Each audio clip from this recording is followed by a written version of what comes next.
2020 normalized the idea of informing your neighbor for not being an obedient, and now social media is weaponizing that principle. There's a chance this specific warning is fake. Would appreciate confirmation one way or another. This is creepy. This is creepy that Facebook is asking specifically this.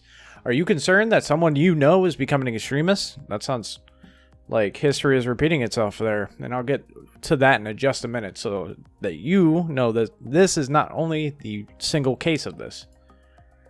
Other people are reporting this. Are you concerned that someone you know is becoming an extremist? Do you want to snitch on your friends, family, and neighbors for wrongthink? Here's how. Nice to see Facebook going full Stasi NKVD, learning from the former East Germans who now advise leftist anti-extremist organizations. This article under the Get Support button is something else. That's really creepy. It's really creepy that they're doing this. Like Mark Zuckerberg knows exactly what to do, how to consult you if you are feeling this sort of way about specific people. Remember, people have lost friends, family members, and jobs because they were manipulated into joining violent extremist groups. You can protect yourself and those you love by recognizing and better understanding some of their main talking points. Violence is the only way to achieve change. Which group says that specifically? Because I'm pretty sure BLM says exactly that, and Antifa says exactly that. But you know exactly who they're talking about. You know they're only talking about right-wing extremist behavior because that's prevalent, even though there was only one riot, January 6th, one riot. Name another. If you lefties are listening to this, name another riot that happened under right-wing extremist violence. I can name about 20 from left-wing and BLM extremist riots. Extremist groups may say violence is a legitimate and effective way to achieve change, but there is no evidence that it works. Well, for the left, it works. They hold people hostage, and then they get them to sign those papers. In fact, violence often makes things a lot worse and doesn't lead to the outcomes the group wants. You sure about that? What happened during the Chauvin trials? The jurors said they were scared for their lives if they did anything but convict that person, convict Derek Chauvin.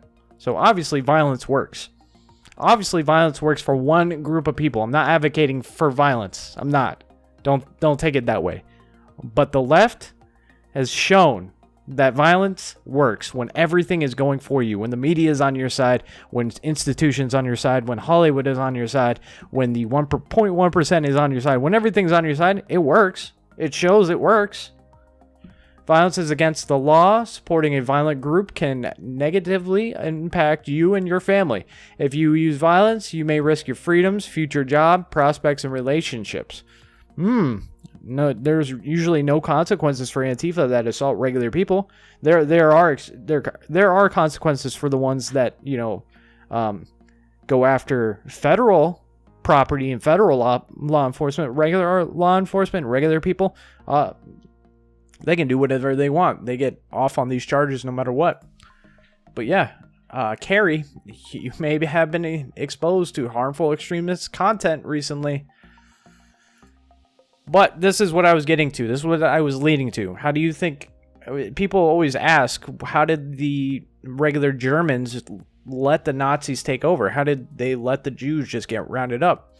In communities across Europe where the Germans implemented the final solution to the Jewish question, they needed the help of individuals with local languages and knowledge to assist them in finding Jewish neighbors who evaded roundups. Many more people, the onlookers who witnessed persecution or violence against Jews in Nazi Germany and elsewhere, failed to speak out as their neighbors, classmates, and co-workers were isolated, impoverished, socially and legally, and then physically. Only a small minority publicly expressed their disapproval. Other individuals actively assisted the victims by purchasing food or other supplies for households to whom shops were closed, providing false identity papers or warning about upcoming roundups, storing belongings for those in hiding that could be sold off little by little for food, and sheltering those who invade who evade capture, a form of help that, if discovered, especially in Nazi Germany and occupied Eastern Europe, was punishable by arrest and often execution. So, what this means, if you don't understand what this means, if you did not, snitch on your neighbor who was Jewish, you were a Jew sympathizer, and they would throw you in the concentration camps or execute you straight up.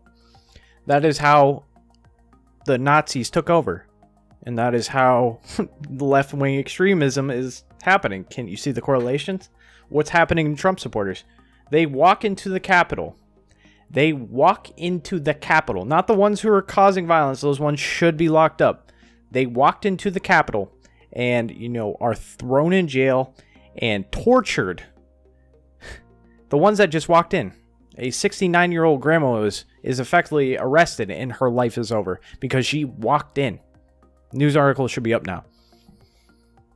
That's crazy. Can you see the correlation of what this happens? Gina Carano was exactly right, and she got fired for this from Disney. She said, this is how the Nazis took over. The neighbors snitched on their Jewish counterparts. If you didn't snitch, you were a Jew sympathizer. But that's going to be a video, guys. Let me know in the comment section below what you think, and I'll see you guys in the next video. Bye.